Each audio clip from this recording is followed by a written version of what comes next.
भरत हस्तिनापुर के राजा दुष्यंत के पुत्र थे। राजा दुष्यंत एक बार शिकार खेलते हुए कण्व ऋषि के आश्रम पहुँचे। वहाँ शकुंतला को देखकर वह उस पर मोहित हो गए और शकुंतला के आश्रम में ही गंधर्व विवाह कर लिया। आश्रम में ऋषि कण्व के न होने के कारण राजा दुष्यंत शकुंतला को अपने साथ नहीं ले जा सके। उन्होंने शकुंतला को एक अंगूठी दे दी जो उनके विवाह की निशानी थी। एक दिन शकुंतला अपनी सहेलियों के साथ बैठी दुष्यंत के बारे में सोच रही थी। उसी समय दुर्वासा ऋषि आश्रम में आए। शकुंतला दुष्यंत की याद में इतना अधिक खोई हुई थी कि उसे दुर्वासा ऋषि के आने का पता ही नहीं चला। शकुंतला ने उनका आदर सत्कार नहीं किया, जिससे क्रोधित होकर दुर्वासा ऋषि ने शकुंतला को शाप दे दिया कि जिसकी याद में खोए रहने के कारण तूने मेरा सम्मान नहीं किया, वह तुझको भूल जाएगा। दुर्वासा एक मुनि जो शंकर के अंश से उत्पन्न अनुसुईया और अत्रि के पुत्र थे, वे अत्यंत क्रोधी थे। शकुंतला की सखियों ने क्रोधित ऋषि से अनजाने में उससे हुए अपराध को क्षमा करने के लिए निवेदन किया। ऋषि ने कहा, मेरा शाप का प्रभाव समाप्त तो नहीं हो सकता, किंतु दुष्यंत द्वारा पहनाई गई अंगूठी को दिखाने से उन्हें विवाह का स्मरण हो जाएगा। कण्व ऋषि जब आश्रम वापस आए तो उन्हें शकुंतला के गंधर्व विवाह का समाचार मिला। उन्होंने एक गृहस्थ की भांति अपनी पुत्री को पति के पास जाने के लिए विदा किया। शकुंतला के पास राजा द्वारा दी हुई अंगूठी नहीं थी। शाप के प्रभाव से सम्राट दुष्यंत अपने विवाह की घटना भूल चुके थे। वे शकुंतला को पहचान नहीं सके। निराश शकुंतला को उसकी माँ मेनका अप्सरा ने कश्यप ऋषि के आश्रम में रखा। उस समय वह गर्भवती थी। इसी आश्रम में दुष्यंत के पुत्र भरत का जन्म हुआ।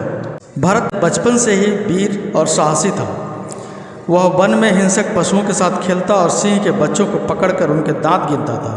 उसके इन निर्भीक कार्यों से आश्रमवासी उसे सर्वदमन कहकर पुकारते थे। समय का चक्र ऐसा चला कि राजा को वह अंगूठी मिल गई जो उन्होंने शकुंतला को विवाह के प्रतीक के रूप में दी थी।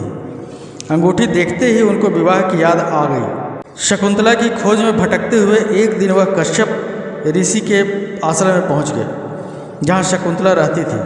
उन्होंने बालक भरत को शेर के बच्चों के साथ खेलते देखा।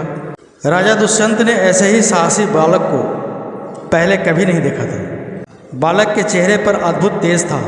दुष्यंत ने बालक भरत से उसका परिचय पूछा। भरत ने अपना नाम और अपनी माँ का नाम बता दिया। दुष्यंत और भरत की बातचीत हो रही थी। उसी समय आकाशवाणी हुई, दुष्यंत यह तुम्हारा ही पुत्र है, इसका भरण पोषण करो। क्योंकि आकाशवाणी ने भरण की बात कही थी, इसलिए दुष्यंत ने अपने पुत्र का नाम भरत रखा। दुष्यंत ने भरत का परिचय जानकर उसे गले से लगा लिया और शकुंतला के पास गए। अपने पुत्र व पत्नी को देकर वह हस्तिनापुर वापस लौट आया। हस्तिनापुर में भरत की शिक्षा दीक्षा हुई। दुष्यंत के बाद भरत राजा बने। उन्होंने अपने राज्य की सीमा का विस्तार पूर्वक संपूर्ण आर्यावर्त में कर दिया और सुमेध यज्ञ करके उन्होंने चक्रवर्ती सम्राट की उपाधि प्राप्त की।